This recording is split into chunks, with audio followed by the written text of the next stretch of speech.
Good morning. KCJJ Weather, brought to you by Plum Supply. Plum Supply kitchens and baths. Your home never looks so beautiful. It's time for HawkFanatic.com, brought to you by Patrick Eads and his staff at Deary Brothers Ford on Mormon Trek. Steve Anderson, Hawkeye Title and Settlement. Mike's E-Keys for Cars. Tavern Blue on the Coralville Strip. I had their tacos the other day. They're good. Yeah, real good. Yeah. Suple's Building and Remodeling, GT Carr and his crew. Suple's Flowers, home of 1-800-800-ROSE. The Midtown Family Restaurants. Also, Harty and Stocker Jewelers, 101 South Dubuque Street, downtown Iowa City. And Diamond Dream Sports Academy. Premier Automotive in North Liberty. The Oxyoke Inn in the Amanas. Streets Maintenance. They also do plumbing. And they also will be working on site here next week. The Oxyoke Inn in the Amanas. I already said that. Dr. Lance Forbes, Diamond Dental. I told you I didn't get a lot of sleep last night. No. Diamond Dental in Cedar Rapids. And Big Dog Tech Solutions. Here's Tom Suter and Pat Harty from HawkFanatic.com. That's right. You didn't get a lot of sleep? Were you partying? No, yeah. That's me. Yeah. Like Moby Grape in the background, just Free Basin. Your big glass extender. Isn't that a song by Tom Petty? Now I'm free. Basin. I thought it was free balling. Yeah, no. Speed ballin'. So, boy, my quarter pounder didn't taste very good. Now, bet it wasn't a quarter pounder either. No. No, did you hear about that? Yeah, No. Mia's going to call in around 9:30. She's launched a new consulting business on. And she told me that she has she didn't name names. I'm already a college quarterback and a professional quarterback that are using her for. Oh, good. Yeah, Good for Mia. She's a huge fan of this. That's how I met her, through you. Yeah, through good. this station. Good for Mia. She's out in Colorado. And she's a huge fan of this radio station. She has been for years. No, McDonald's pulled all their quarter pounders. They get in this state and 11 other states because of E. coli. Ooh. Killed one person and made numerous others. So was sick. just, I assume the other burgers were probably maybe tainted too, or just the quarter pounders? They say just a quarter pounder. What do they use? Different meat for quarter pounders? Than They must. I don't know, or get different suppliers, and it could be the onions on them, or it might not be the meat; it might be the onions on them. Or it could be they use a different onion hands on it. and just scurvy and. Well, I don't know that it's dirty hands or scurvy if it's 11 other states too. Probably not. I could be Trump. Yeah. Yeah. He wasn't wearing gloves, was he? We don't know if he was wearing his diapers. Yeah. Hello. Hey, Karn. Didn't they say it was the onions? Yeah, they say it. Yeah, they think you don't like onions. Well, why would that be bad on all of the? It's a different onion. Well, it's they got a different. They got a bad. They have different shipment. kind of onions for each burger. They got a different onion that they put on the quarter pounder than they put on the others. This is fascinating, isn't it? Well, I would have been okay because I hate onions. I'm with you, Karen. I like onions, but I always say leave off the onions. I do too, except I like onion rings. Well, that's just because of all the Well, batter. I like the onion rings with the stuff on the outside, Yes. and then I throw away the onion. Well, I've done that too. I've done a little before. bit of that before. Yeah, right? I like onion. You get tired of the onion long before you do the batter. Yes. That's at least for me. For sure. Okay, well, who are you picking for the World Series? I haven't I'm given going it a- Yankees. Is that who you want or hope? Thinks gonna win? Both. Yeah, I couldn't care less. I don't like either. I don't. Well, I don't like either team Couldn't either. care less but- who wins. I'm going to go. Captain, you give your edge. Yankees. I'm going to go Dodgers then, just since you guys are. There you go. Well, But here's. I think you're wrong, At 11:30 today, John Balmer's coming in with Rex. Balmer's Yankees and Rex, of course, is Dodgers. Rex is so the Dodger. Are they going to fight or? they're going to be on the air fighting. Well, I always remembered it when I was younger. It was always the Yankees and the Dodgers, and I got tired of those teams. Well, now you're young again. Well, the Giants had their time, too. Phillies.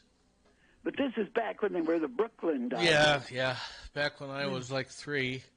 This is what baseball wants. Yeah. Guarantee you this is what the TV markets. Mm-hmm. Well, in school they used to, every once in a while a teacher would let us hear what was going on in the World Series, and that's when it was in the daytime. And I, as a teacher, I'd give the kids an art project, and they'd be working, and then I'd have my television under my desk. And then I'd sit up there and be watching what the World Series was going on. And I didn't think anybody knew. And then one time there was a knock on the door, and so I went over, and it was the principal, and he said, "Hey, what's the score?" So they must have known I was hiding the... Oh, I think half of us, Karen, had transistor radios that we were trying to hide. They let us take our when I, elementary school. I was in like 5th, 6th grade. They let us take our transistor radios in there. Well, go into Best Buy and have a young guy wait on you and ask him for a transistor radio, and he'll ask you, "What's that?" Well, they don't make them anymore. Yeah. Well, Best Buy still has some, because I've gone in there and gotten some recently. They've got radios, but they're not. They don't. It's not transistor anymore. It's ICs. It's a different technology. Find an older guy, because the younger people, they think we're supposed to know their stuff, but they don't think they're supposed to know our stuff. So why would you want a transistor radio? I go to all ball games with a transistor radio. Well, they're called something else now. I mean, they have things like them, but they're... Yeah. She's just but I'm saying used to a transistor radio. I don't go for all that other stuff. And I listen to all the games. You'd be surprised at what you can pick up by watching the game and listening on the radio. That's probably true. And then people around me will say, "Well, now, what was that? What was wrong with that?" And then I can tell them. Okay. Well, you've got it all figured out. Yeah. Okay, well, you guys have a good day. I got to go to church. So you too, Karen. I'll put them in for you. All right, please do. All right, bye. Well, I went into Staples and asked for an abacus, and they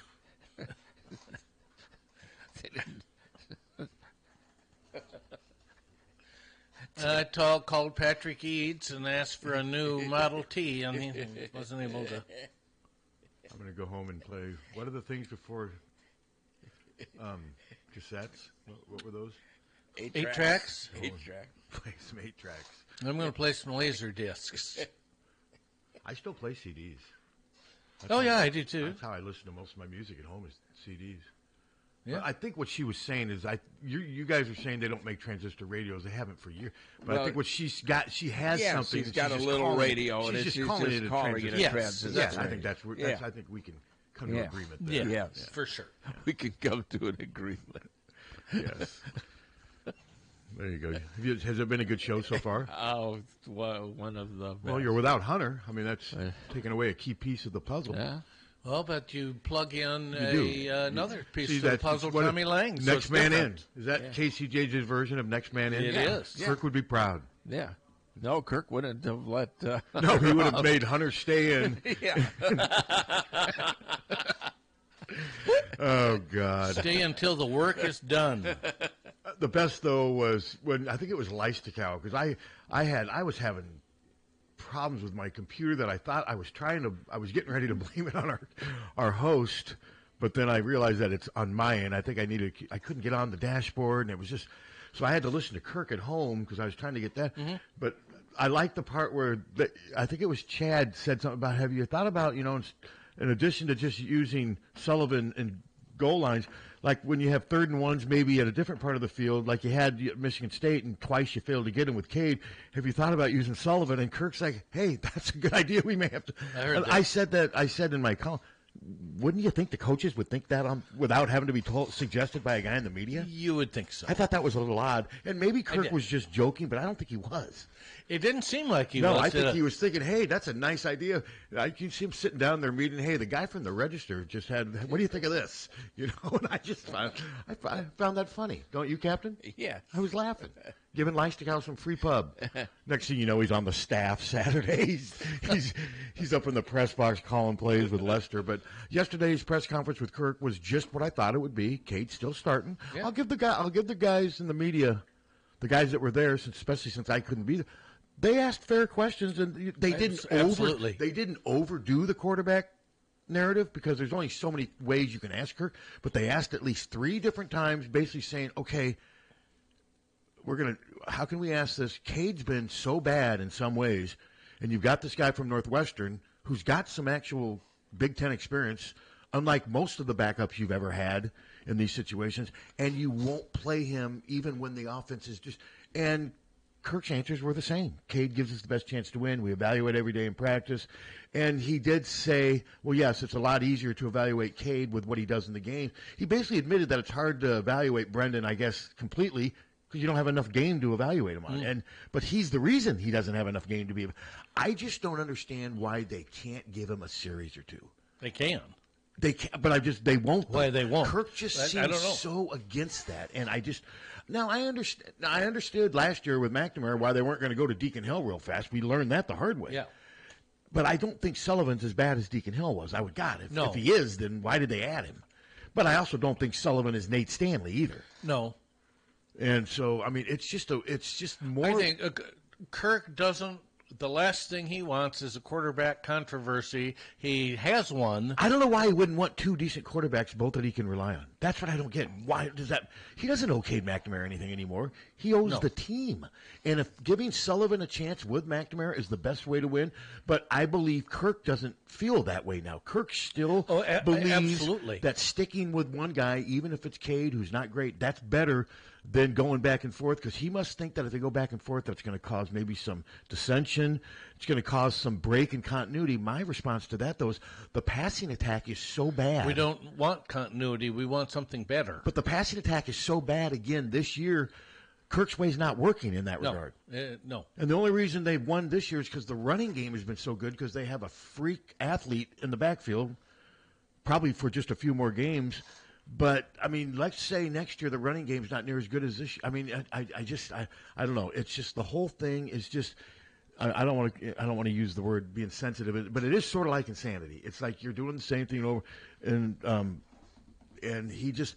But I got a little sense. I used the word. My lead was he isn't budging. At least I got a little sense, and not just from how he responded to Leistighouse question, but. Like one of I think it was Chad again who asked him, so right now Cade is your starter for Saturday. And Kirk's like, yes, as of now. Not that I think I just got a sense that there was a little break yesterday that maybe they're sitting in these meetings saying, all right, guys, this ain't working. Well, it ain't. And we've got this kid here. We didn't promise him anything, but, we've only got him for one more year beyond this, and let's try to do something. I think maybe it's going to be this week. I don't know. I think it will be. I get a sense that he's going to do more than goal line packages, and I've been wrong many times before, and I could very easily be wrong here, but I just get a sense that not that Cade's not going to start and play 2/3, but I think we may see Sullivan more like a 3rd and 1, and or I think we're definitely going to see him anytime they get in the red zone. But I could see maybe even a 3rd and 4, like at the 30.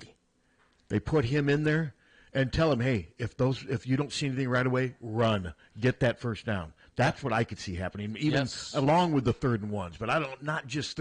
I mean, if every time you have a 3rd and 1 now going forward, you put Sullivan in the defense.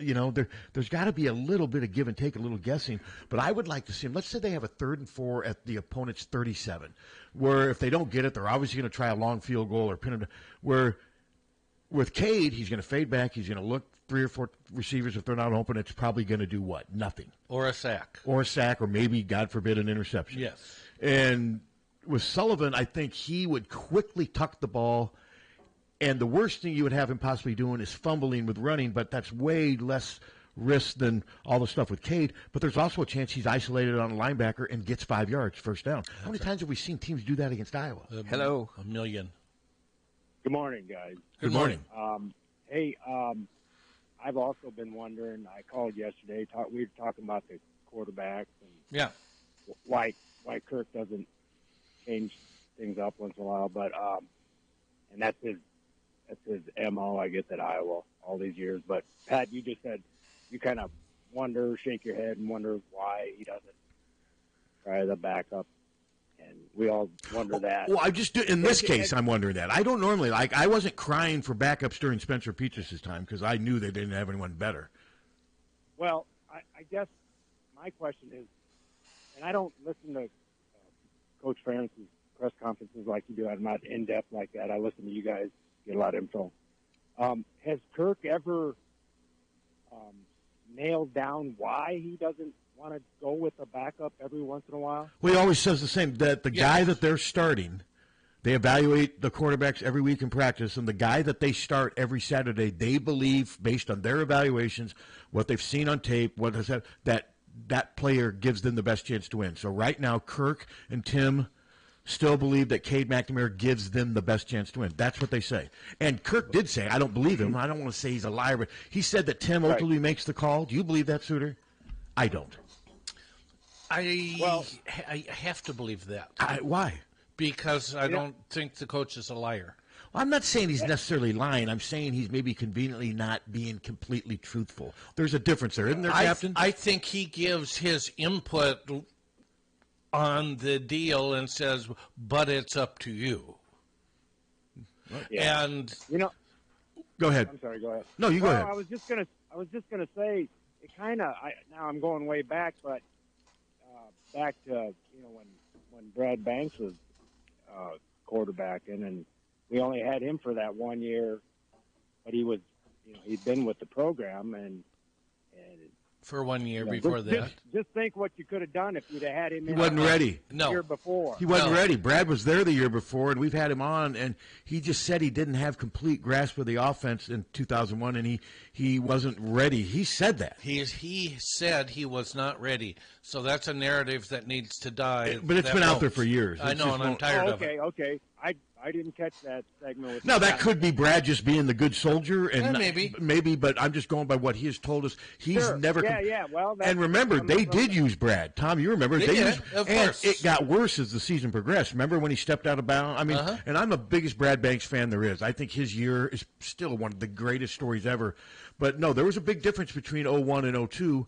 McCann wasn't great, but they still went from 3 wins to 7 wins under McCann. They did. And Brad did get a big cameo role in every game. He got at least one series in every game. Some of it went well, but then teams started to figure it out.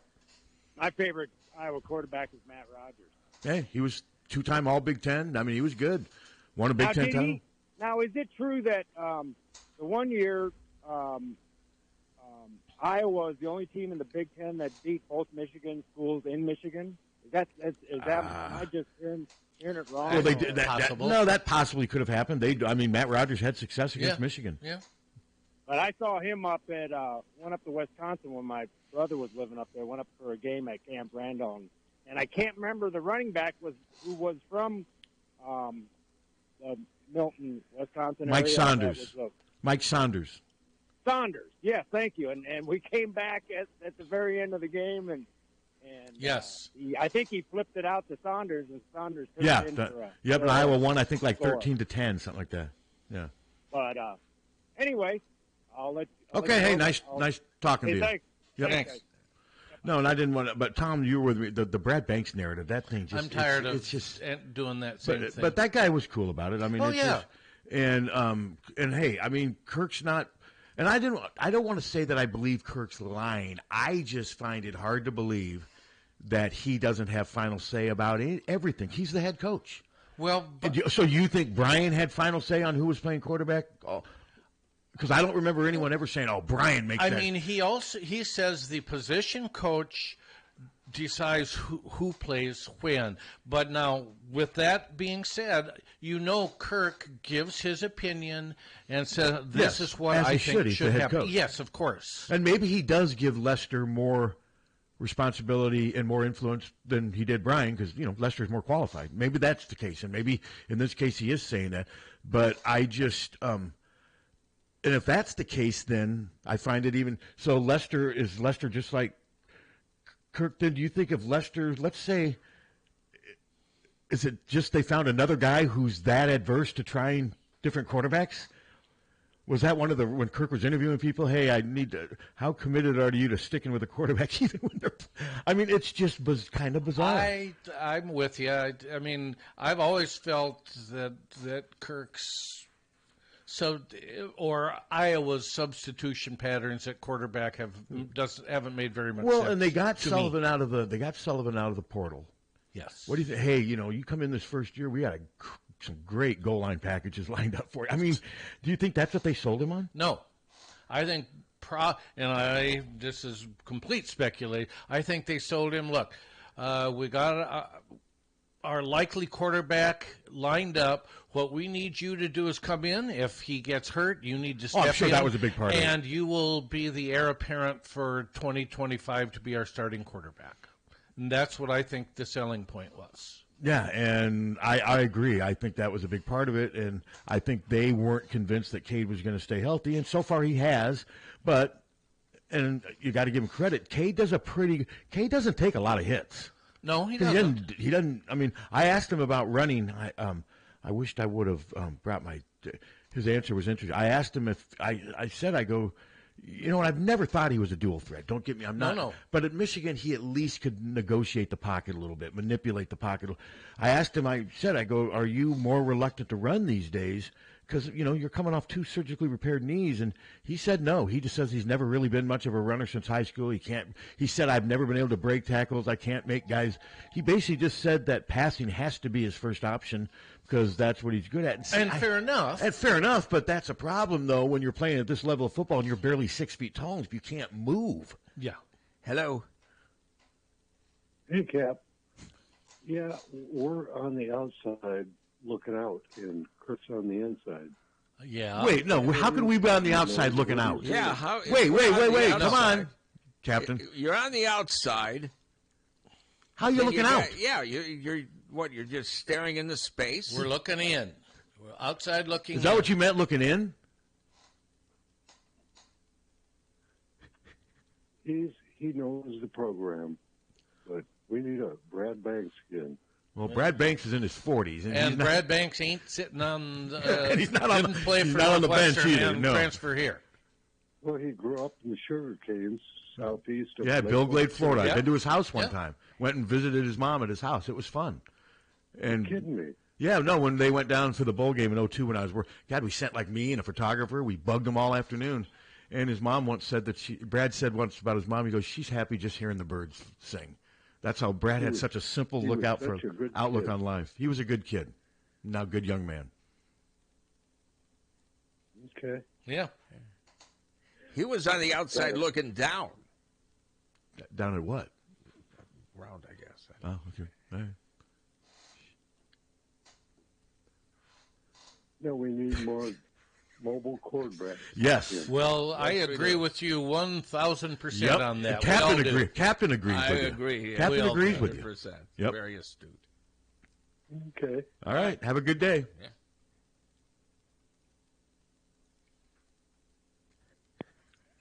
All righty then. Mia's going to be calling in here, I think, any time now. Like I said, I met Mia through you guys.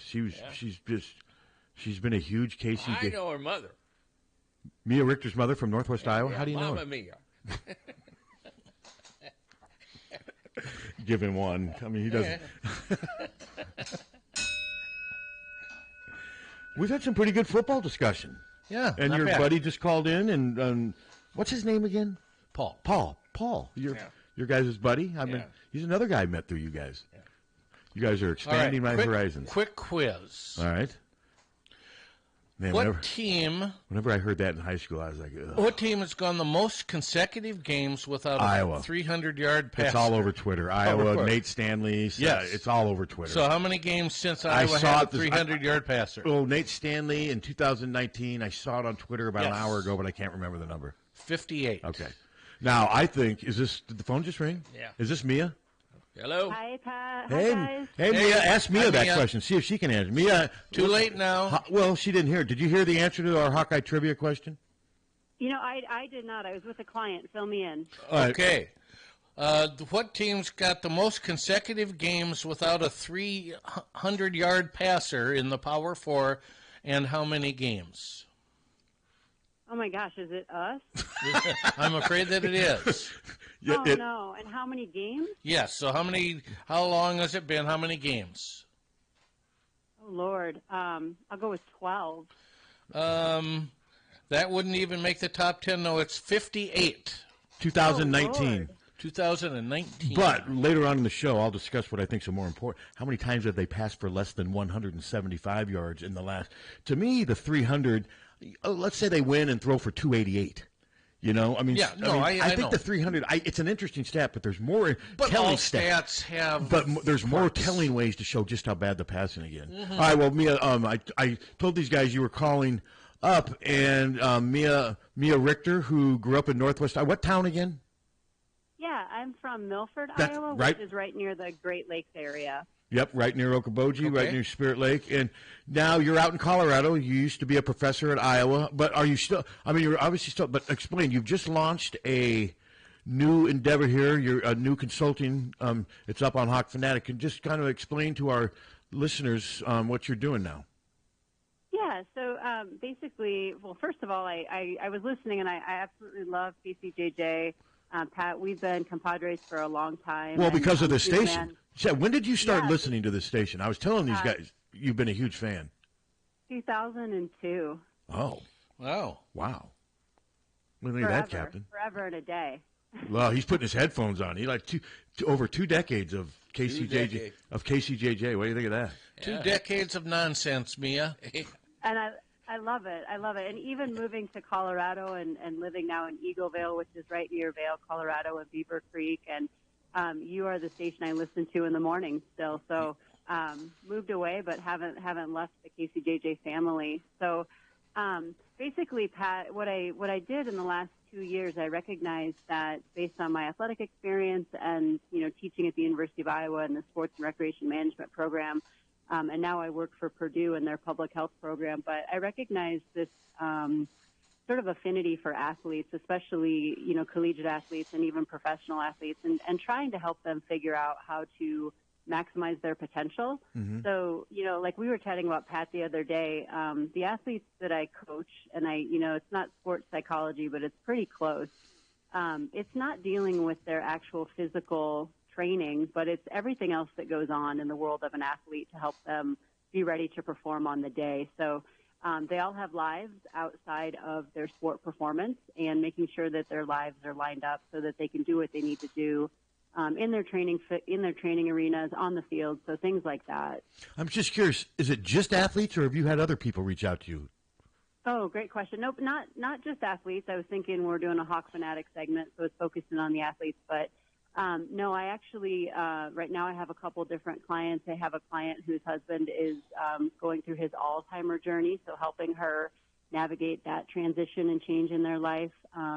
I have a client who is currently on the East Coast, and she's transitioning her job, changing what's going on. So basically one of the common themes is that everybody has a life, and everybody has things in their lives that they're working on changing or growing, or health things that they're navigating. So, just how can we do that and make it as comfortable as possible, or even make a leap or a change to grow and succeed. And you said you're actually teaching for Purdue now, Big Ten Purdue, West Lafayette.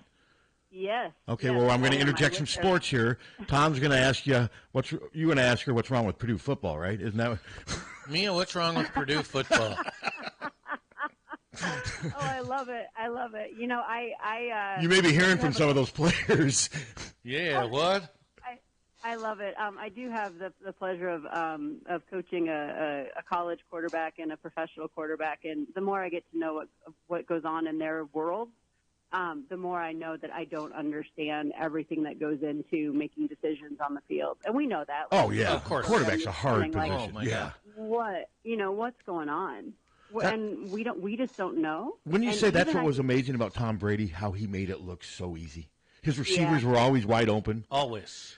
And he always hit them in stride. It's just, but no, you're right, though. It's a very complicated job being a quarterback. It is.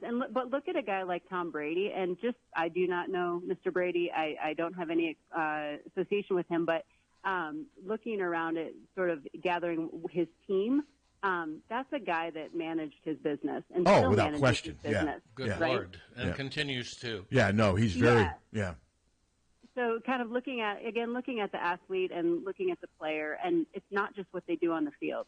It is dealing with what's happening in that quarterback room. It's dealing with the coaches. It's dealing with the girlfriend. It's, dealing with the mortgage, all of those different things. And all that we see is the field. And dealing with the fans, too. Well, yeah. Right.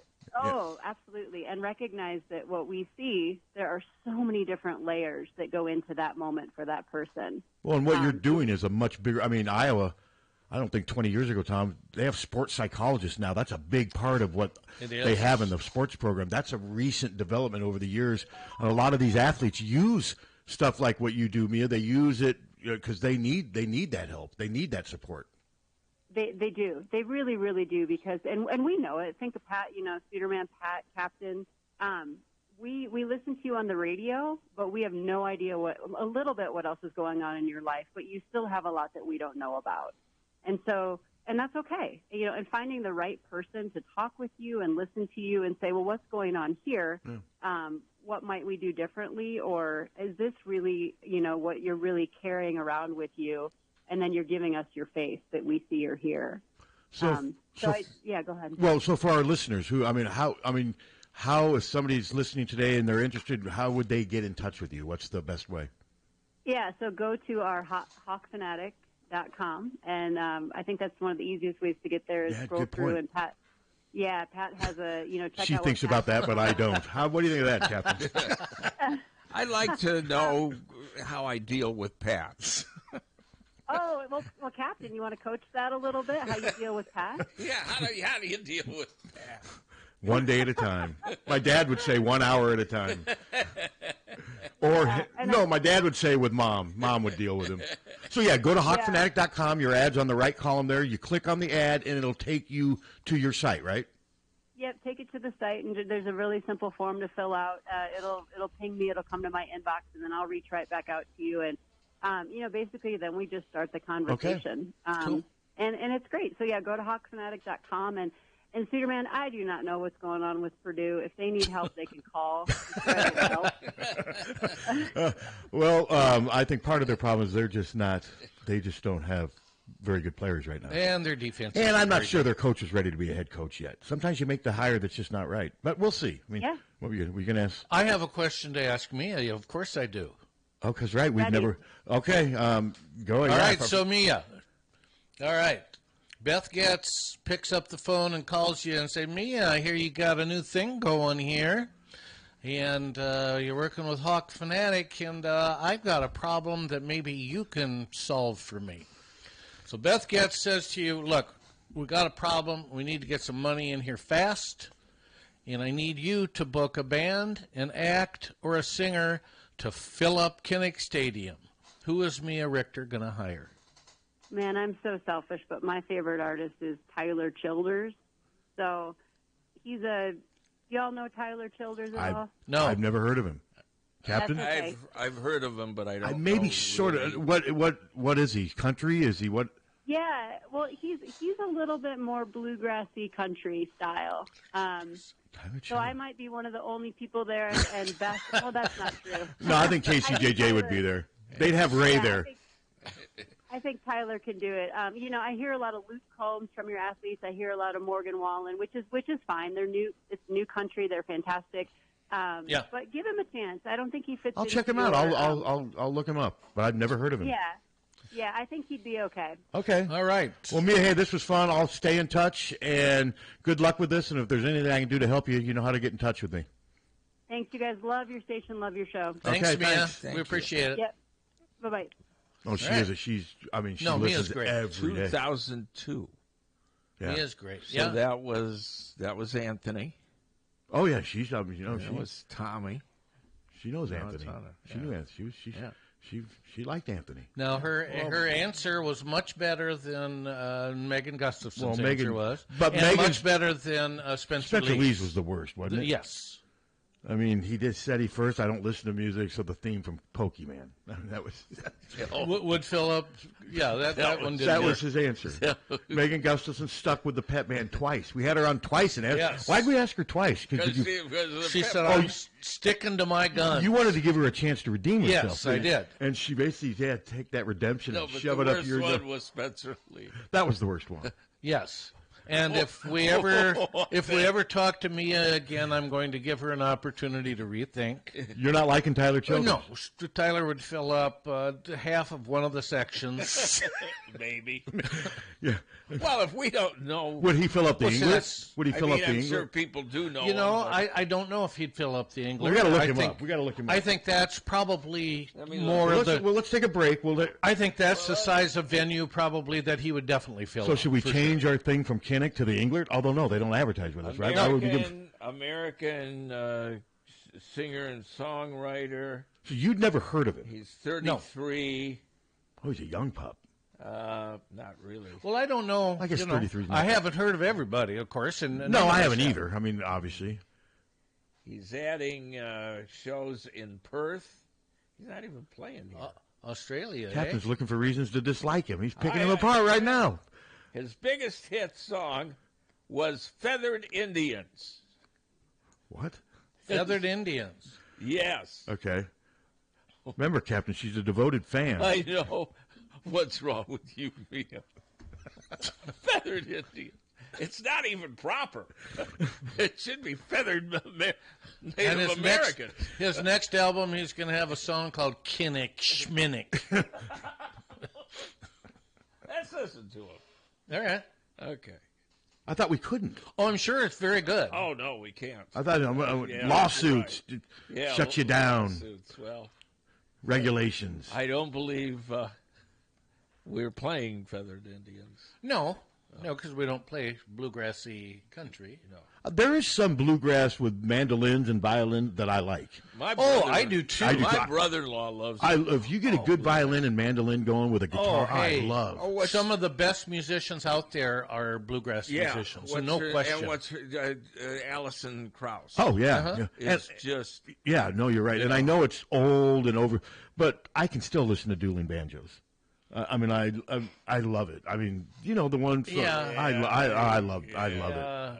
But it's been overplayed. I get it. It's old, sell that to me, not to me. I think I can still listen to it. It still works for me. But Alison Krauss, when she's doing, she's wonderful. She's just dueling banjos. Problem is just forever associated with Deliverance, and then next thing you know, you're thinking of Ned Beatty, and then you're creeped out. Well, that's not his problem, though. It's also the reason people heard it. Well, I know. I mean, the movie. It was very popular. Deliverance. What did you think of that movie, Captain? I didn't like it. I liked it. I didn't like I the stopped scene. watching it.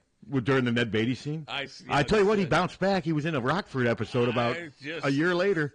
Oh, that's not bouncing back. You're in a major movie, and then all of a sudden, well, in fairness, got a TV show. That part did not ruin Ned Beatty's career. He did fine afterwards. No, he was all right. Fine. Yeah, he had a good Wasn't he career. the father in Roseanne? Wasn't he Dan's father in Roseanne? Yeah. I think he was. Oh, he had a good career. Yeah. God, But yeah, that was... She's crazy. Yeah, she has completely just gone off the deep end. Oh, completely. Completely. Yeah. I almost wonder if it's an act just for money. I don't know. She's just damn goofy. Yeah, she really is. About everything, not just politics. Everything. Yeah. She's just, Well, let's take our break, eh? Wow, it's already almost 10 till. Look at that. Yeah.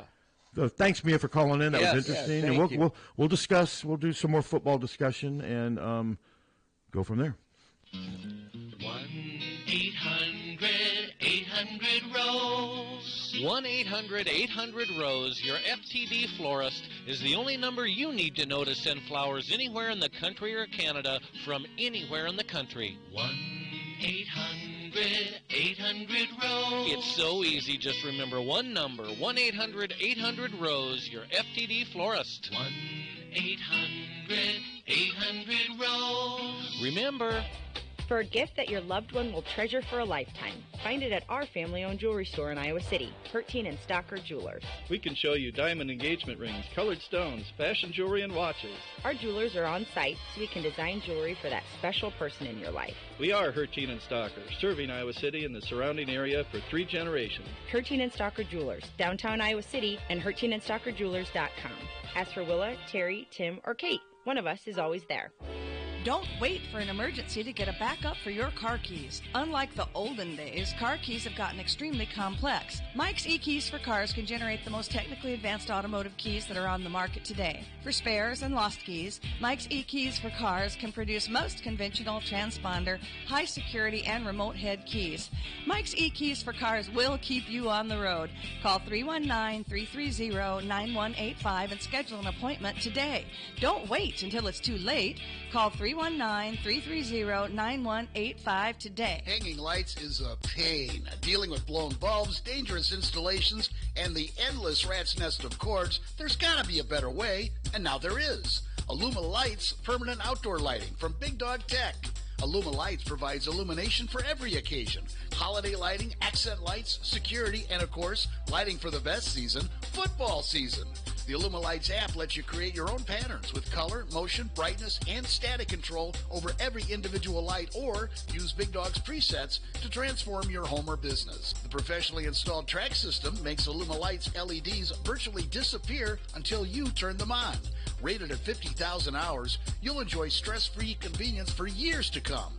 No more ladders, no more hooks, no more wifey's dirty looks. That's the song you'll be singing all year long with Illuma Lights Permanent Outdoor Lighting from Big Dog Tech. Find out more at BigDogTek.net or call 319-395-0800.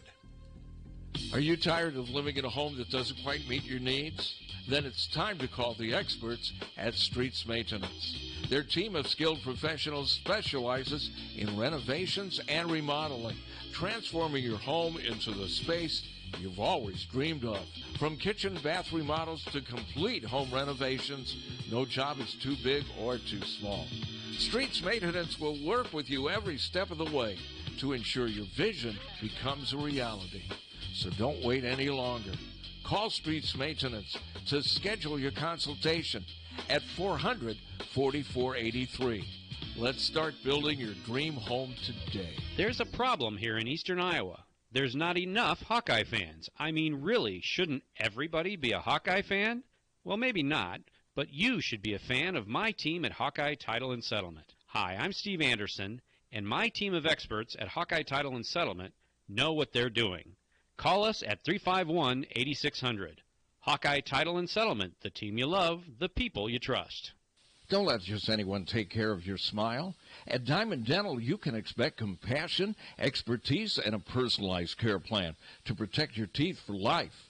With more than 30 years of combined experience, Dr. Forbes and his staff are prepared to tackle even your toughest dental problems, leaving your smile healthy and sparkling. Diamond Dental offers a full range of general and cosmetic dentistry, as well as dental treatment options for snoring and sleep apnea. It's never too early to start thinking about what's best for your smile. Schedule an appointment today by calling 319-390-3703 or visiting the office at 5815 Consul Street Northeast, Suite D1 in Cedar Rapids.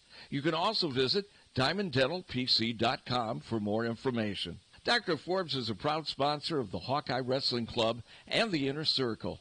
Let the Diamond Dental team provide superior care for your entire family. This is Leah Pasha, and I've been saying, hit a deer, call Premier, for years. But it's time for something new. It's still where you need to go for deer divots and door dings, as well as damaged dashboards. That's what my dad Nathan's driving at and dreams about. Why not say, when your car is dinged, be a deer and call Premier? I think Dad's going to love that. Premier Automotive, North Liberty's premier auto body repair shop.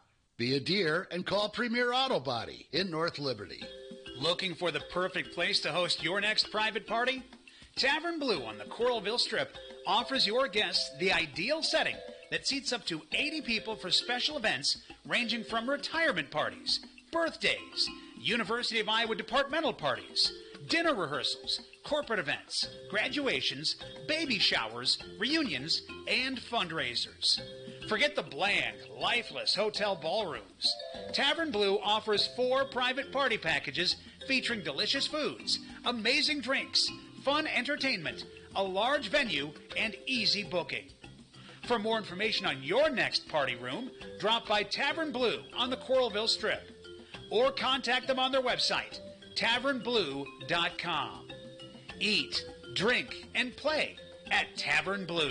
Diamond Dream Sports Academy, 20,000 square foot indoor facility, holds 8 batting cages, space for infield work, space for throwing and pitching, and all your arm care needs. Offers private instruction, group lessons, camps and clinics, leagues, memberships. Rentals available at Diamond Dreams is open to the public. Our top level instructors include former professional, college, and Olympic athletes. Our coaches will help these athletes achieve their full athletic potential, develop a strong work ethic, and a solid base to build. The last thing you want to do is look back and wish you had worked or played harder. Locally owned and established in 2005, Diamond Dreams is Eastern Iowa's premier training facility. Located at 2905 Stoner Court, North Liberty. Call today and reserve your time. 319-665-2173. 319-665-2173. When you go to a family restaurant, you want 3 things. 1, a wide selection of breakfast, lunch, and dinner items. 2, you want those selections to be affordable and delicious. And 3, you want to be treated like family. You get all 3 at the Midtown Family Restaurant. Breakfast items available anytime the doors are open. Legendary tenderloins, onion rings, and hot roast beef sandwiches. And special ribeye and shrimp nights. Daily specials at each location. And no matter if you're coming in solo or with a group of 20, you get the same special family treatment. The Midtown Family Restaurants at Court and Scott Streets and at the Walmart Plaza on Highway 1 West. Follow them on Facebook or at midtownfamily.com. The family's waiting for you. GT Carr, owner of Supple's Building and Remodeling, has been offering unmatched service and quality for over 25 years. The trained professionals at Supple's Building and Remodeling will install and guarantee the products used in any job, no matter how big or small. They also stand behind their work and offer no-nonsense, exceptional customer service from design to completion and beyond. Whether it's a simple window replacement or a major house addition, you'll have the confidence that Supple's Building and Remodeling is committed to quality. Visit supples.net or call them today at 319-337-2246. When someone is kind enough to share their time with us, we better make it worth their while. They don't want to do people call it the game, right? Patrick Gades and Terry Adams of Dairy Brothers Ford talk about what here for you means to them. You don't have to spend a half a day in our dealership to get that good competitive price. We just want to try to deliver that to you up front. And that makes me feel good. Makes me proud. Because that's what people want. They want a fair, honest deal. As far as a statement here for you, we want to not just say it, but live it. Find out what it means to you at Deary Ford in Iowa City. Football fans, this is Bill Leixenring of the Oxyoke Inn. We are on your way to or from the game. We're ready to serve you with the same quality food and customer service you've come to trust for over 80 years. The Oxyoke Inn is serving our famous Sunday brunch buffet with lunch, dinner, banquets, and carry-out daily. From our Oxyoke family to yours, we can't wait to see you again soon in the heart of Amana. The Oxyoke Inn. From the Harty and Stalker Studios in the heart of the Hawkeye Nation, this is the mighty 1630 KCJJ, Iowa City. Harty and Stalker Jewelers, making memories, making moments.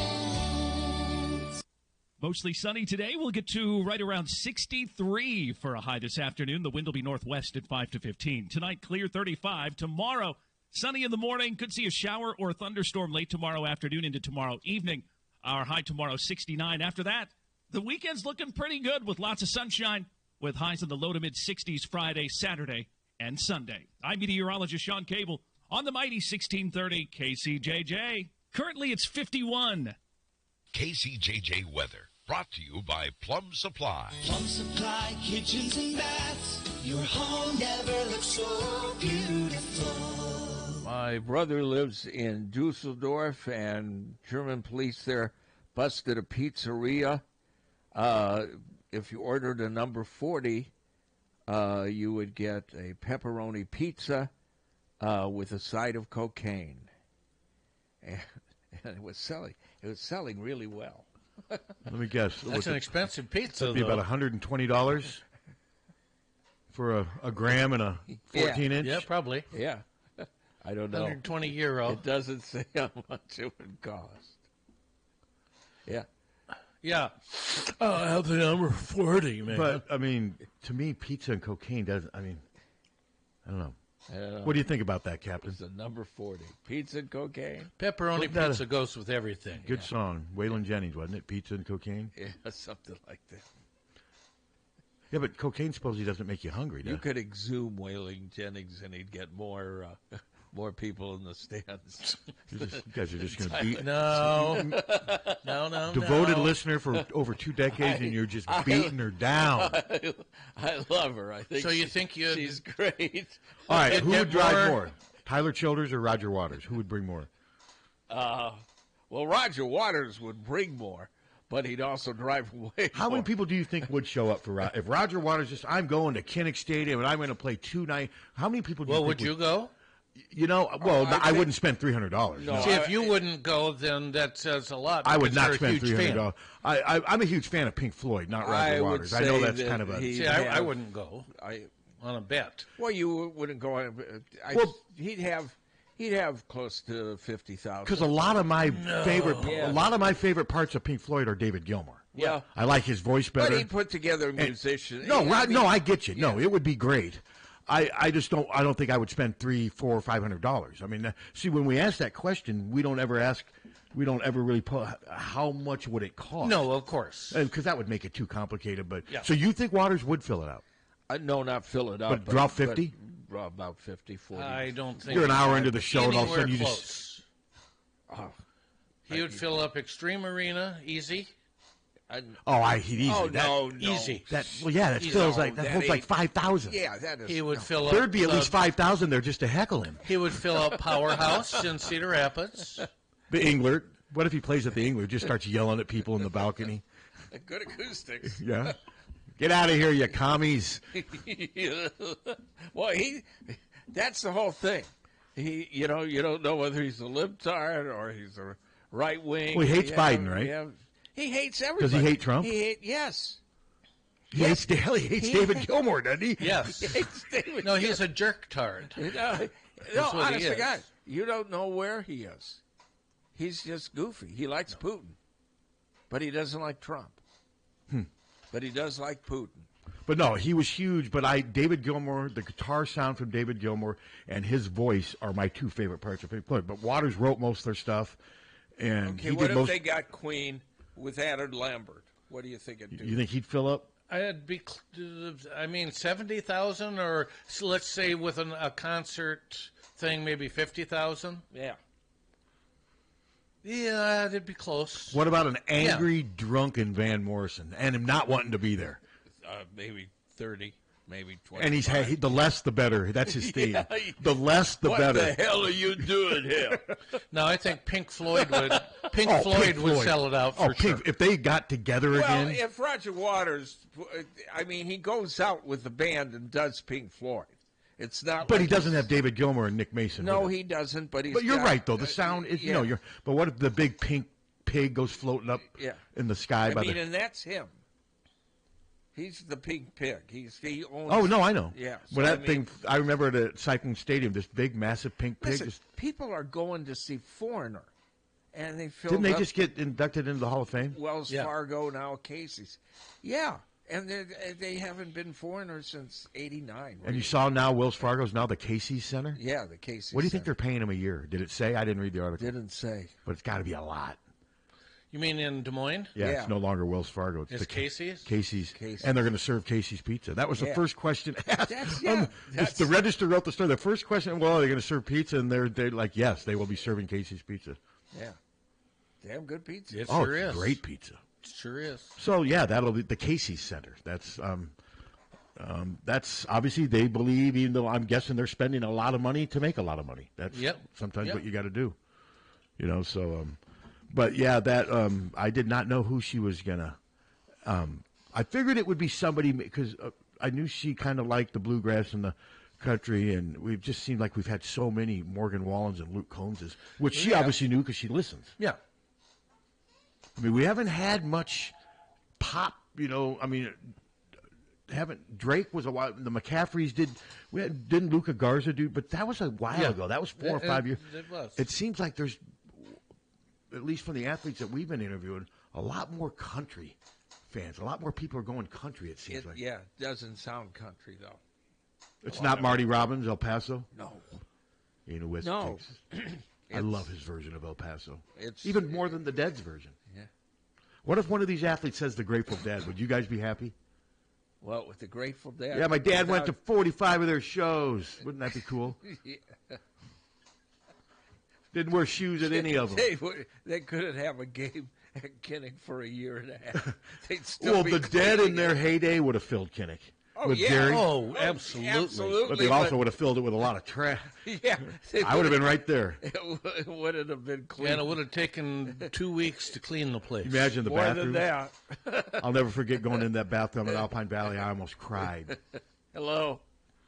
Hey, so Tyler Childers, man, he's blowing up. If you go to his website, he's selling out stadiums in Australia, and he's just recently sold out Red Rocks. Oh. He'd be kind of into the genres called, like, red dirt country, like Turnpike Troubadours and Tyler are, you can't get tickets for the guy. And about 8 years ago, he played in downtown Iowa City as a one-man show. Yeah. Wow, Now, okay. check out his website. You'll see he's playing about 10, 15 shows in stadiums in Australia. How many do they seat? Oh, gosh, they have the huge soccer stadiums down there. Oh. Those would be easily 75,000. What does Red Rock seat? He sold that like 3 shows in a row. I've been there once. I don't think it holds anything close to that. I thought 25 maybe. 25,000? Yeah, it's I not don't as know big, if but he I'll can look. sell out stadiums. He's blowing up. He Great ain't music. going to do crap at Kinnick. Ooh, you'd be surprised. But No. anyway, guys, great show. All and right. I agree with your Yeah. caller. I'd pay $100 to see Tyler Childers at Kinnick Stadium. Well, all right. Okay. Enjoy. So, you bet. Take Enjoy. care. Mia's working on it right now, probably calling Beth. Okay, Red Rocks Park and Amphitheater. I just clicked on it. Let me see. Capacity 9,500. Okay. That's it? That even seems higher. I would have guessed somewhere between like 5 and 7. So that ain't no thing. No. You guys aren't buying the Tyler Childers? No. You're still fighting it. No. I'm fighting it to the death. And the Aussies have no taste. What if he so- What if he agrees to come on the show? Huh. You can't get the cow cells, but you can Who get are you? Well, yeah. Why? But that was some- that'd say a lot. Would the cow cells fill up Kinnick? No. No. No, but that was good support for Mia. Yes, that was. A little bit of cred. A little bit of cred. People No, are I'm battling back to. I'm They're not- defending one of your devoted I'm callers. not dissing Mia in the at all. I don't want to get in a fight with Mia. No, because she'd kill you. She's She'd kick your ass. Yeah, I'm not getting in a fight with Mia. I'm just saying, come on. Feathered Indians is his #1 song. So okay, you brought up Foreigner. Are they still playing? Is Lou Gramm still with Foreigner? No, hasn't been for years and years. But is Foreigner still a band? Yeah. Well, but What the would name is a band. do they tour as Foreigner? Like Well, what they would? played in Coralville a few years ago. Okay, so Foreigner's not going to be filling Kinnick these days. No. In their heyday, you think they would have? In the mid '70s, you think? Yeah. A band like Foreigner would have filled up Kinnick. I think so. I don't know. How about a band like Supertramp in their heyday? Would they have filled up? No. ELO. Yeah. How about the Rolling Doors? Stone had a really good term. They did a story a couple months ago about bands that tour without any original members, and they used the term zombie bands. Oh, that makes sense. That makes, that. I like that. That makes perfect sense. Would the Zombies have filled up Kinnick? No. I like the Zombies. All right. How about the Doors in their heyday? 1968 Doors. Would they have filled up Kinnick? Yeah. Filled up. They would have filled up Carver for sure. Yeah. You think they would have? I don't know. Maybe. You Yeah, think they I would have think filled the Doors in would. 68, 69 when they were in their Yeah. gyms in that pink locker room? Can you imagine him dealing with the pink locker room? Yeah. It Peas all over himself. Well, in 68, It wasn't 69, It wasn't. I know it there wasn't was pink. one. It wasn't pink. No, but yeah, I think. Jim gets out on stage and starts making fun of the Iowa football program because by the late 60s, things were bad, right? Yes. Oh, Yeah. yes. Starts challenging Ebby. He and Ebby get into a fight on stage. Wouldn't that have been great, Suter? That would have been a great fundraiser. Oh, Evie would have kicked. Oh, he would have his killed ass. Jim Morrison. Tyler Childress, like. Let it go. Just let it go, Captain. Please let it go. With Larry Verne singing Mr. Custer Phillip. Let it go. Back to the Hawks. Back to the Hawks. I wish I knew who her professional quarterback was, but I'm not going to. I don't want to try to pry that out of her because it's confidential. Yeah. That's cool though that she's got a couple quarterbacks and. It says here from someone I don't know. Casey's is paying $1.4 million a year. A year. God, I thought it would maybe even more than that. Did you, Tom? A little more. That is a lot of money, though. Of course, it could be a 10-year agreement. So is $1 million point? It is a 10-year agreement. Okay. So they've invested about $15 million in this. Ish. Yeah. I wonder how much you think Casey's is worth. God, Casey's. They're all over the place. Yeah, now they're taking over everything. Texas, they're like McDonald's. And they're everywhere. McDonald's, Subways, and Casey's. Yeah. Yeah. Famous for pizza. What, Subway? No, Casey's. What's Subway famous for? Sandwiches. You know, I really can't. Serious.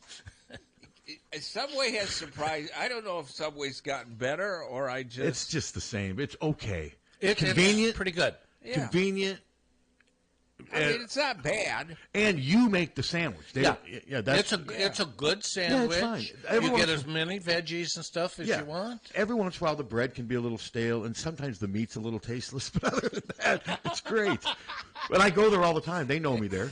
It's convenient. It's right there. But as far as Iowa City sandwich shops go, that's awfully good. Yeah. And there's some decent sandwich shops in Iowa City. I know. I mean, you can get a good Jimmy John's. I mean, I don't go there a lot, but when I go there, it's fine. See, I had a Fireman sub. It's fine. Yeah. They're okay. Those are okay. I've had two good subs at Fireman's. They're fine. They're adequate. I just compare everything to Capriati's. Have you been to Witch Witch lately? I think they got some of the best. Which is okay. But now they don't do the thing where you fill it out with the really? Now you have this iPad thing.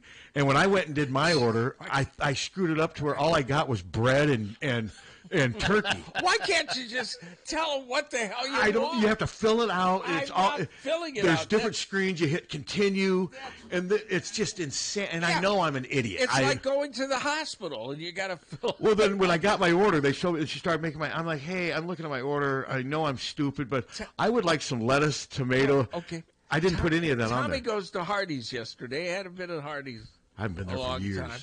And there's a robot that takes your order. And what do you mean? Yes, there's a robot. Yeah, robot. What do you mean like out there? It's a mechanical order. Like the thing in the Jetsons? You order and it's a taped voice. It's a recorded voice that takes your order. Yeah, It's the normal drive-through speaker, but instead of a person, it's an AI. Yeah. And I give it my order, and it was a simple order. I got like one of those $6 bags, and it repeats it to me. Got the order correct. This takes about 2 minutes, and then... That's a long time. We'll have someone speak with you in a moment. And I still had to wait for a live person to take the order again. See, that would drive me nuts. What was the point of it? I don't know. I was in Coralville a couple weeks ago, and around lunchtime, I can't remember why, but I said, well, I haven't been at Harty's in a long time. I'm gonna get a roast beef. They have decent burgers. I'm going to get a roast beef sandwich, and I did. And it was an AI. Was it good? Was the sandwich good? Yeah, it was. I would say it was not as good as Arby's, but it was good. And that Arby's isn't open up over. Isn't there just one now down by? Yeah. On way down south, the one up on First Avenue with all the construction shut down, didn't it? By the one by Perkins, it's no longer open. I don't think so. Now that's gone. They tore the building down, didn't they? Right. Okay.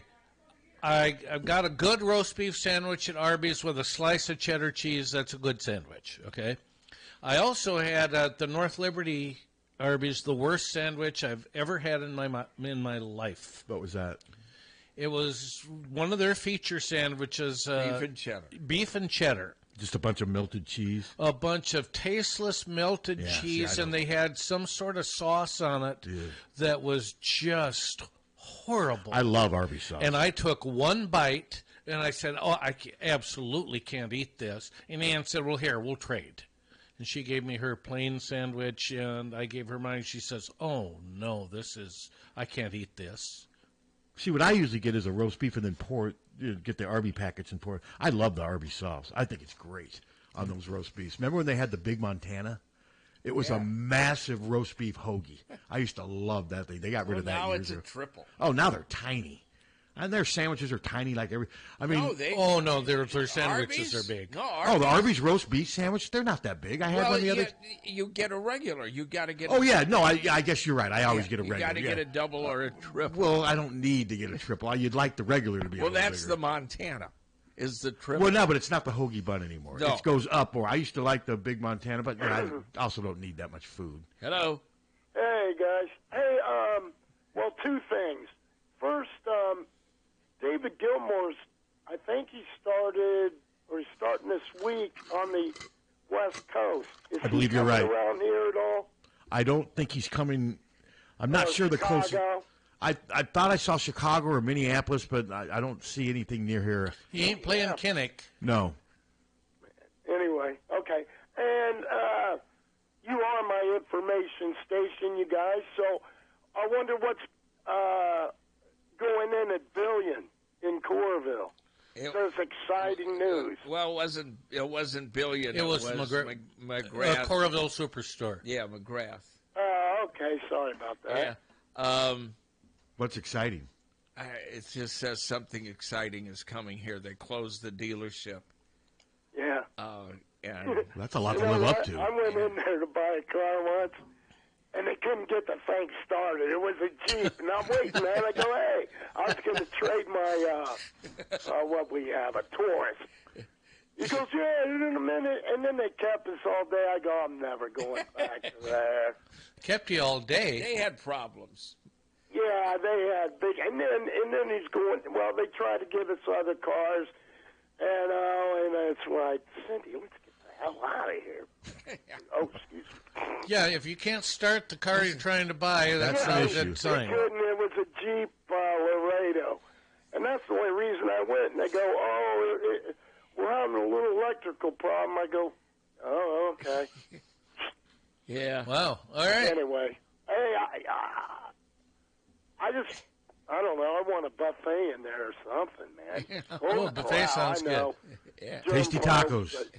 Tasty tacos should It's go a there. little big for tasty tacos. The more the merrier. That's a lot of tacos. Thanks, All right. All right, go Hawk. How about like a P.F. Chang, something like that? It's a little big. But my son went in there, and he went to his bank first. He was looking for a car, and they were advertising here, so he goes in there, and he's got the cash. And they wouldn't accept it. And they said, well, we have to put you through financing. And he said, I got money. I want to see a car. So he was going to pay for the whole entire car with cash? Yeah. And Why wouldn't they wouldn't take it? And they wouldn't. They said, well, His credit shouldn't have anything to do with it. We have to run you through. Well, they probably wanted the interest on the. Yeah. So they wanted him, even though he had the money. Dip. So in a way, they're not going to sell it to you if you have the money to buy it. It was weird. They wanted to double dip. That never happened to my dad. Because my dad, always his last 2 or 3 cars, he paid cash for them. Well, it doesn't happen at other dealerships, but it had. Well, that doesn't seem right. No, it isn't right. And I get that they're going to lose money on that, but that's tough. Well, I've heard that about some other dealerships of theirs too, and I don't get. Well, they won't lose money, but they won't get. They won't get all the interest. Both ends of the transaction. Yeah, they just. I just made my last car payment this month. Congrats. Well, it wasn't. I mean, it's like $140 a month. Because remember the last time I got smashed from behind, the value of my car would only pay. I still had to finance like $5,000. Now you're going back to Ned Beatty. Ned Beatty. Yeah. What do you mean going back to Ned Beatty? Smashed from Jesus. What do you think of that, Suter? Suter's not even listening. Okay, we have your answer here. The Coralville McGrath is going to be a Boulder Tap House. So, is that another microbrewery and restaurant? That would be my guess. Okay. Huge. Yeah. Well, there's some big microbreweries. Yeah. Plus, a lot of them need a lot of space to have all those. So that would be from Ryan. How many brew pubs would that give us then? There's the one down by where you guys used to be. What's that called? Backpedal or Back Pocket? Backhouse close. Back Pocket, Big Grove. Is Big Grove? That's a brewery, right? Yes. Reunion, and that'd be this will be 4. God, Reunion has the best Sunday buffet. Well, they sure do. I've been told. I've heard it's good. Oh, they sure do. Was it better than IRP's? Excellent. It's not quite as exotic. IRP's was hard to match. It was not quite as exotic, but man, it's really good. For me, it was lights out. Yeah. Reunion's lights out. I mean, I love going to those on a Sunday. The problem is the day is over. Once, because I always overeat, and then I just have no answer for the rest of the day. Nothing. They're not here yet. Yeah. Nothing left the rest of the day. Yeah. Thank you. You're right. So that'll be 4 in Iowa City, right? Are we counting 4? Yeah. Okay. Well, I know. Yeah, if we're not missing one. And if we are, we're sorry about that. I can't think of any others. I mean, Solon's got a big grove. I mean, obviously. Yeah, but it's more a restaurant. What, Big Grove is? Yeah, in Solon, it's not a. So they don't brew up there? No, they don't. I don't think. Just the one here? I've never been in the one here. Yeah, have you ever been in the one here? But Big Grove? Yeah, I saw Biden give a speech there. Did you heckle him? Huh? No, I didn't heckle him. Wake up. You know, seriously, Dana Carvey. It's great. Dana I like Carvey. seeing him more than Biden. Dana Carvey. He was good. He's excellent. And he's got the blue blazer with the. I mean, he's Biden. Hey, look at me. I'm still in charge. The hands and everything. It is pretty good. It's just great. No, it is. I didn't realize Biden made an appearance down there. Yeah, he was here when he was running. Less than 2 weeks. Yeah. 13 days. Yeah. You're getting fired up, Suter? No. I'm going to vote early, I think. I've already voted. I haven't voted yet. I think maybe I will today. If I want to vote today, where's the easiest place to go? Drive through. By the administration building? Yeah. I may just walk down there, turn that into my walk, go down there and make voting an all-day experience. Yeah, it's pretty simple. It is. Hello. Hello. Hello. Hello. Hey, just had a question for Pat and Tom. Yeah. About what they think of the upcoming men's basketball season and what their record might be and the Big Ten record. Good question. Good question. I've said before that I think this team's going to be a pleasant surprise. I think they have a good mix of experience and youth and athleticism. 18-team conference. I think they will finish in the top 10. That I know that's not going out on a limb. I get it. I think they're gonna have a record maybe slight. Last year they went 19-14, right? Mm-hmm. I think they're gonna be right on the cusp of making the NCAA tournament, and I think they will. I think they're gonna get in the NCAA tournament, but I don't think they're gonna win the Big Ten. God, wouldn't that be amazing? Just so we can end that there. But I do think they're going to get in the tournament. And I think Pat's assessment is spot on. I think they'll be one of the lower end teams that gets into the tournament. Let's say the Big Ten gets 9 or 10 teams in the tournament. I think Iowa will be one of those 8, 9, 10 teams. I do too, and I think that's right. Maybe in the Big Ten, I could see them being 11-9, something like that. And 10. And I think that'll get them in. I don't see them going 6-14 or could be wrong. We'll see, but no, that's as close as I can give you. Well, the Big Ten, the big thing that worries me is, a big man. I really think, there's Mulvey and the other kid. Evan Bronze? Yeah. Who's not really, he's only 6'9". He is a big, no, you're right. I mean, they if you want to. Owen Freeman's what, 6'10"? He's 6'10", but what he said, they need another big, if Riley Mulvey could step up and give them some minutes, that would be huge, because Owen Freeman's more of a power forward. But they do have Owen Freeman. But, they need to get something out of Evan Bronze and Riley Mulvey. One of them. Combined, they need to give them something. Yeah, I think it's going to be a fun year, too. I do, too. And I think our threesome of as good as any in the Big Ten. Owen Freeman, Sandfort, and Josh Dix is as good as anybody in the Big Ten. And Absolutely. I think Seydou Traore, and Drew Thilwell, I think both of those guys are going to make significant contributions. So, like I said, I'm looking forward to it. Friday's the first exhibition game, and I think it's going to be a fun season. Are you going? Either me or Dallas. I think Dallas is going. And one more question, if I could, guys. Yeah. Is McCaffrey entering the last 4 years of his contract? You guys have any idea? When does I know? How long do you see him coach? I know Kirk's runs through the 29th season. I'm not sure exactly when Fran. I know he's still got multiple years left. I think recently, didn't they just do a 1 or 2 year extension? Because you always want to have 4 years. You have to always have 4 years for recruiting. I'm the same way with Fran as I am with Kirk. He's 28 or 29. Yeah, I've told you guys before. People ask me how. I wouldn't be surprised if both of them retired after this season. Wouldn't be surprised if both of them coach for another 1 to 3 more. I don't think either one will be coaching at Iowa in 4 or 5 years. Do you, Tom? No. And we're not really going out on a limb. One's 69 and the other's 65 or 66. But no, like I said, it'll be interesting to see what happens over these next 12 to 24 months. I think we could see some changes. That's just me. Nothing, no inside information. That's just my hunch. Yeah, I kind of agree too. I just wondered if they had talked contract renewal yet with them. But yeah, I know there's at least 4 years left on his contract, maybe probably 5. Oh, okay. All right, guys. Thanks. All right, thank you. I kind of am thinking along the lines of Fran will coach for a couple more years, and then we'll want to watch Jack play for a couple years. That's again, part I of don't know. That's part of mine, and I'm also saying it just because a couple more years he'll be approaching 70. Yeah, it's hardly going out on a limb guessing guys in that age bracket might step down. With Kirk, so much is changing in the football world around Kirk, and Kirk will be 70 next football season. Again, hardly going out on a limb. But we'll see. Like I said, I wouldn't be surprised if Kirk retired after this season, but I'm not saying that I think that's necessarily what's going to happen. I'm prepared for anything at this stage. Hello. Hey, guys. Greetings from Northwest Iowa. Hey. Hey, what are your thoughts? I mean, realistically right now, I see us losing one more game. I think it's either going to be Wisconsin or Nebraska. And I know neither one of them have played well, but they always seem to play well against us. And I would be really shocked if we got by both of them with a W.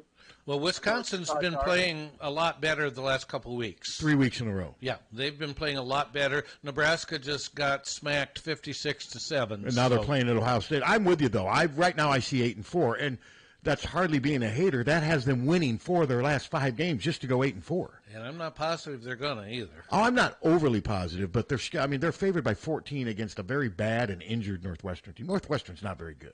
They're just not. But our problem is, once again, we have this discussion, and I know it's what we always say here, Pat, this whole quarterback thing. I wish you would just put Sully in, like you said, give him a couple series, see what he can do. Yeah, 10 for 10 when they've given him the ball inside of the 10-yard line, scoring touchdowns. Yeah, Why don't you go back to this guy? He can move the ball.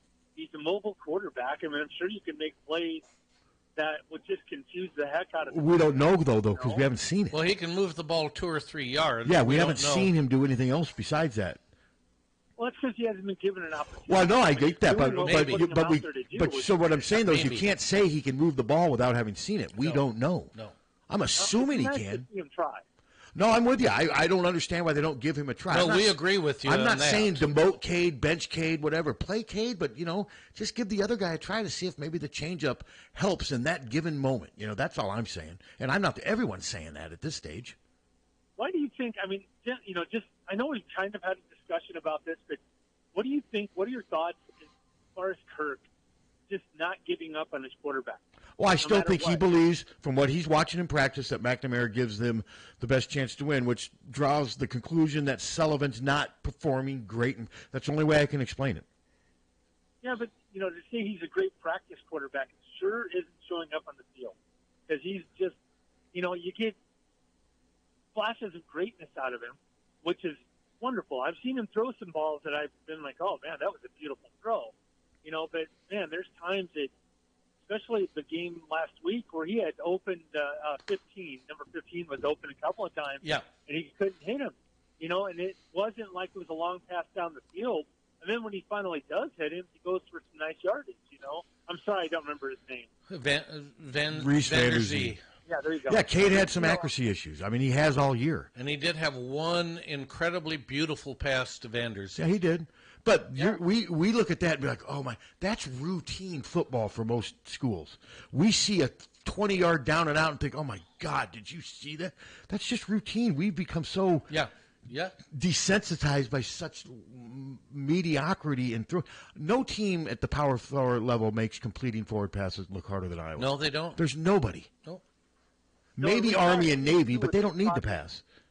The network guys were talking about the players from Michigan State being in the box. Well, yeah, they weren't worried about. Well, everybody's in the box. Yeah, that's what everybody does. does. The minute that we handed the ball off, the middle linebackers and all the linebackers were rushing towards the line of scrimmage. We weren't getting anything going forward because of that. Well, yeah, no, everyone's going to be in the box. At times, Iowa makes it easy when they have 2 tight ends, and then they have the running back. I mean, then Iowa will have 8 or 9 players in the box. And, yeah, they're going to keep loading the box and daring Iowa to try some vertical routes because they haven't shown they can do it. That's what Northwestern will do Saturday. You bet. That's what Wisconsin will do. That's what everybody will do. Yeah, well, let's hope this weekend we can put a show on for the homecoming crowd and, do some damage to Northwestern. That's not a good football team either. I mean, it's like you were saying yesterday, Mr. Suter, there isn't a game on the schedule that's not winnable for the Hawkeyes. No, now, whether or not they can pull it off, I mean, we thought Michigan State was going to be a winnable game, and we just didn't show up for that one on defense. No, but it was still a winnable football game. We just didn't. Right. Yeah. I didn't get the tackling. I heard you guys talking about that, too. I didn't understand that. I've always thought that Iowa was a good tackling team. And they usually are. Know that. They usually are. They just have a bad day. Saturday they're going to be tackling a lot better than they were. Well, and they're going for to a be lot of faced, reasons. For one of them is the team's not as athletic as the Exactly. team they played last week. Yep. Well, I haven't lost faith yet. I mean, we can still do good things. We can end the season 9-3, which would be, I would take that right now. I'd be overjoyed with the 9-3. When I'm working on a column, this team's not going to quit. There's too much veteran leadership and pride on this team. They're not going to. Now, they could still not quit and go 7-5. You can't just measure not quitting just if you win. They still may keep focused and keep working hard and wanting to win, and might just lose because the other team's trying to win too. I just don't think. Yeah. I don't think this team's. Remember the 06 team, the Fat Cats? When yes.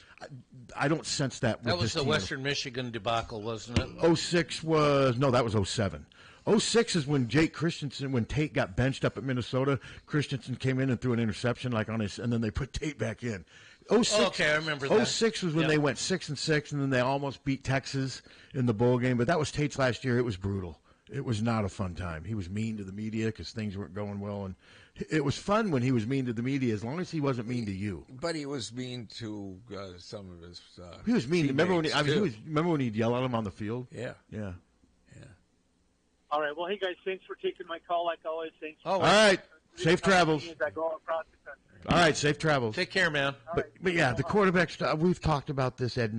We were doing this last year. This is Iowa football, man. This is just where we are. But the simple conclusion to all this is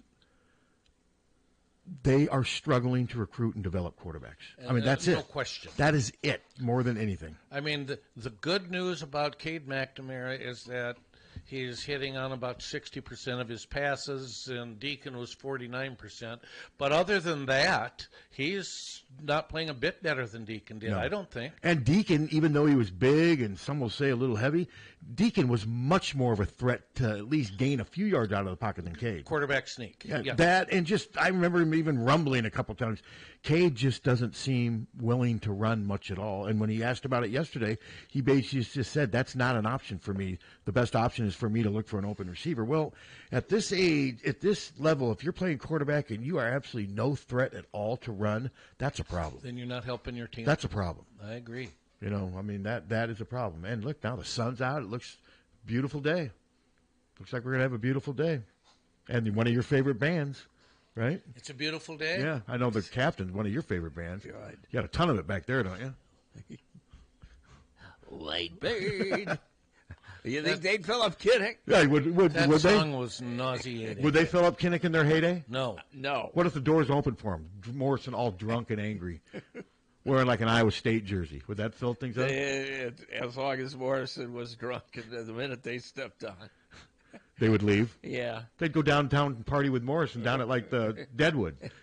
Imagine Morrison at the Deadwood. He'd go to the Deadwood. He'd go to the Deadwood. Yeah, back in the day.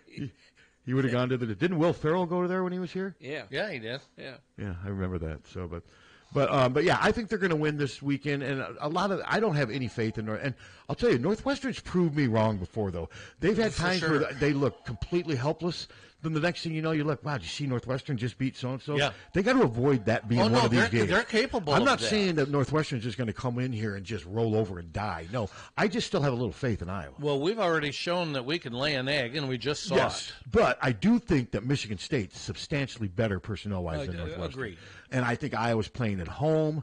I think I'm not saying they want this game more than last week. That's silly. But I think being hit the way they were last week, I think I just don't see them lose. I think we're going to play a better football game. I will be very disappointed and very surprised if they lose this game. I agree. Now, if they lose this game, then you can say the wheels are falling off. Yes. Yeah, their wheels are falling off. And let's say, okay, here's one for you, Tom. Let's say it's 10-3 Northwestern with 6 minutes to go in the fourth quarter. Do you think at that stage we will have seen Sullivan at all in a bigger role?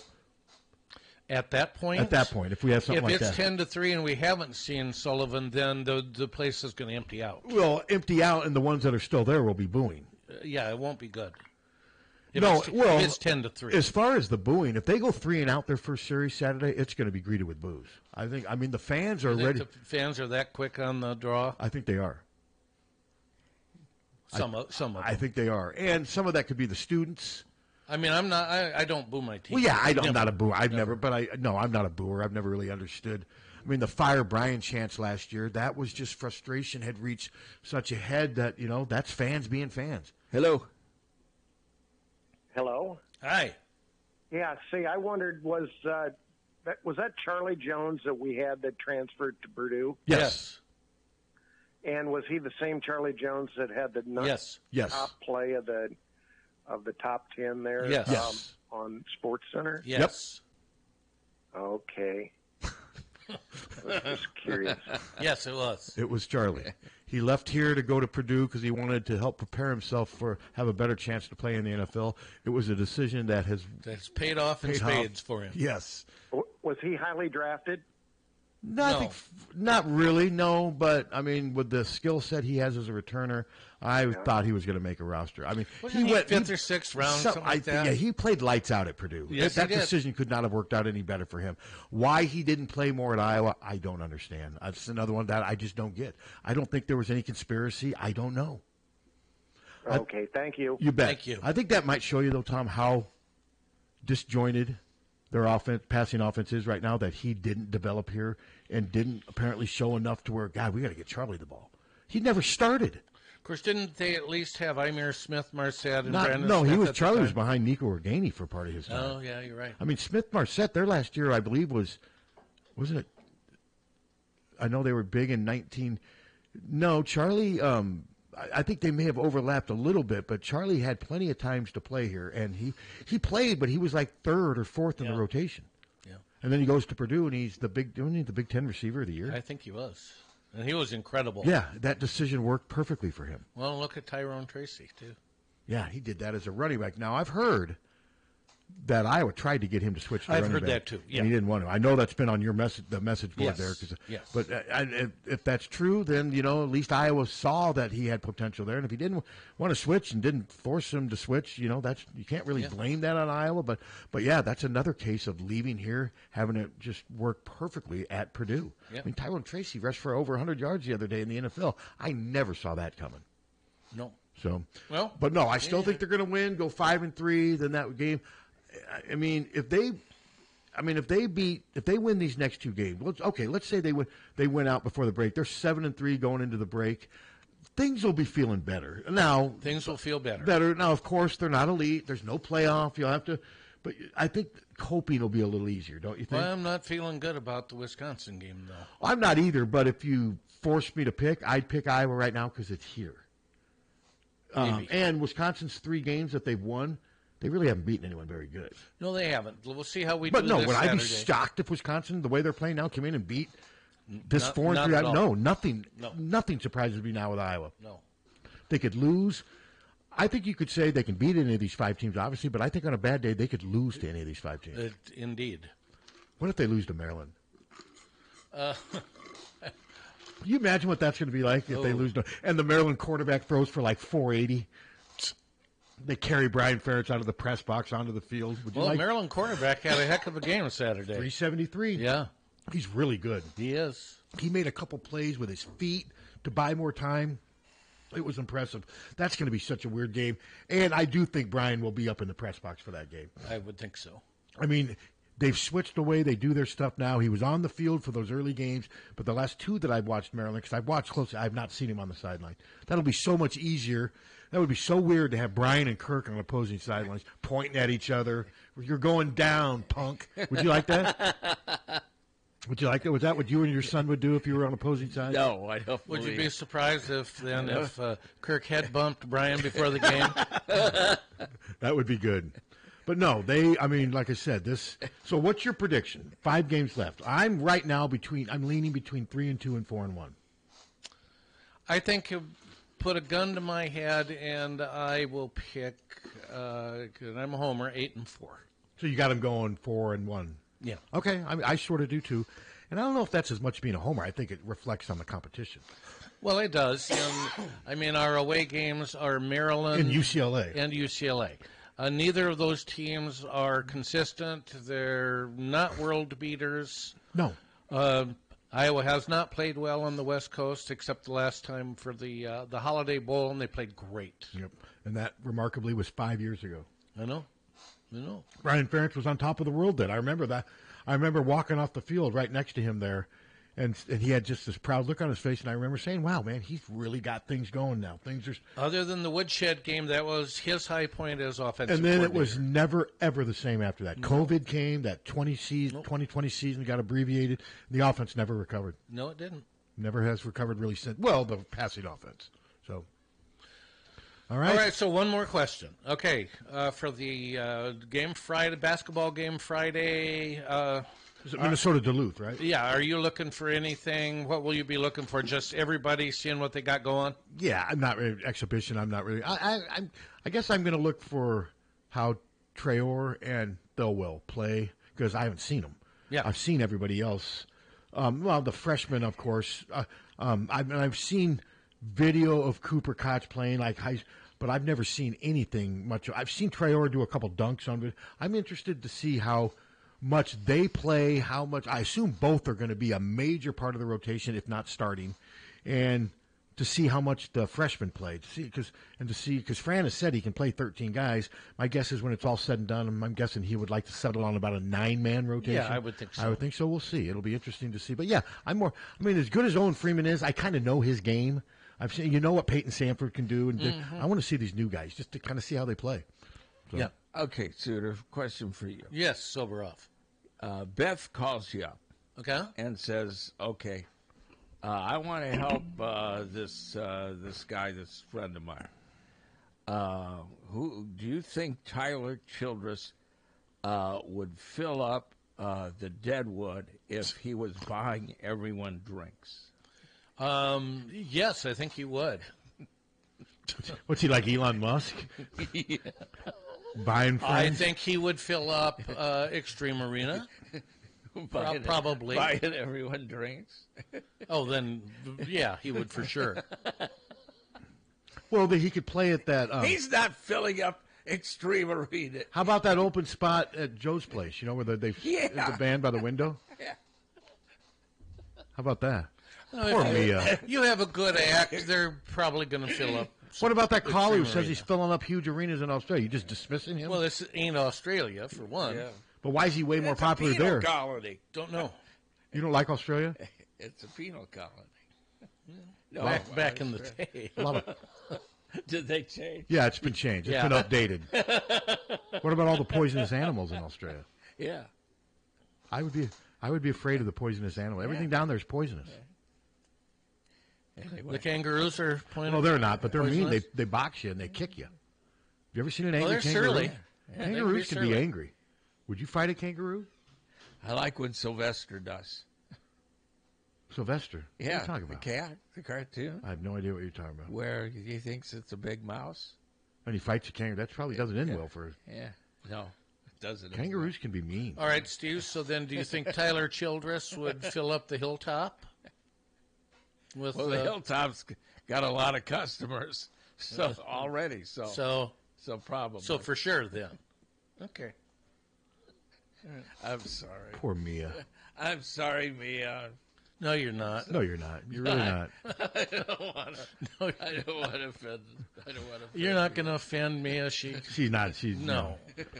She'll fight for her choice because she likes him. As well, she did have some defenders. She had some people defending her. Yes, that's what this radio community is all about. She had one defender sticking up for the downtrodden that you trample over. She had one defender who had some good